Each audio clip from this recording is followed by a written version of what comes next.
Item ಯಾವುದೇ ಇರಲಿ try ಮಾಡಿ ಆಚಿ ಚಿಕನ್ ಮಸಾಲಾ. ಯುದ್ಧದ ನಡುವೆ ದುಬೈನಿಂದ ಕಾರವಾರಕ್ಕೆ ಬಂದಿದೆ ಹಡಗು. ಮಧ್ಯಪ್ರಾಚ್ಯ ವಾರ್ ನಡುವೆ ಮೊದಲ ಬಾರಿಗೆ ಹಡಗು ಎಂಟ್ರಿಯನ್ನ ಕೊಟ್ಟಿದೆ. ಯುಎಇಯಿಂದ ಕಾರವಾರ ಬಂದರನ್ನ ತಲುಪಿದೆ ಹಡಗು.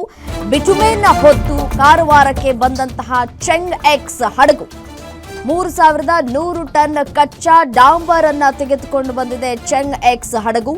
ಮಾರ್ಚ್ 3ಕ್ಕೆ ಯುಎಇಯಿಂದ ಹೊರಟಿದ್ದಂತಹ ಈ ಒಂದು ಹಡಗು ಹರ್ಮುಜ್ ಜಲಸಂಧಿಯಿಂದ ಹಡಗು ಸಂಚಾರಕ್ಕೆ ಇರಾನ್ ನಿರ್ಬಂಧವನ್ನ ಹಾಕಿದೆ. ಸೊ ಹಾಗಾಗಿ ತಡವಾದ್ರೂ ಆದ್ರೆ ಬಂದು ತಲುಪಿದೆ. ಹೀಗಾಗಿ ಯುಎಇಯ ಕೋರ್ಪಾ ಖಾನ್ನಿಂದ ಕಾರವಾರಕ್ಕೆ ಬಂದಿದೆ ಹಡಗು. ನೋಡಿ, ದೃಶ್ಯಾವಳಿಗಳಲ್ಲಿ ಕೂಡ ಗಮನಿಸ್ತಾ ಇದ್ದೀರಿ. ಈ ಚೆಂಗ್ ಎಕ್ಸ್ ಹಡಗು ಮಾರ್ಚ್ 3ಕ್ಕೆ ಯುಎಇಯಿಂದ ಹೊರಟಿತ್ತು ಈ ಹಡಗು. ಸೊ ಹರ್ಮುಜ್ ಜಲಸಂಧಿ ಏನಿದೆಯಲ್ಲ, ಆ ಹಡಗು ಸಂಚಾರಕ್ಕೆ ಇರಾನ್ ನಿರ್ಬಂಧವನ್ನು ಹೇರಿದೆ. ನಿರ್ಬಂಧ ಹೇರಿರುವಂತಹ ಹಿನ್ನೆಲೆಯಲ್ಲಿ ಆ ಒಂದು ಮಾರ್ಗದಲ್ಲಿ ಬದಲಾವಣೆ ಮಾಡಿಕೊಂಡು ಬರೋದಕ್ಕೆ ತಡವಾಗಿರೋದ್ರಿಂದ ಆದರೂ ಕೂಡ ಸೇಫ್ ಆಗಿ ಬಂದು ತಲುಪಿದೆ.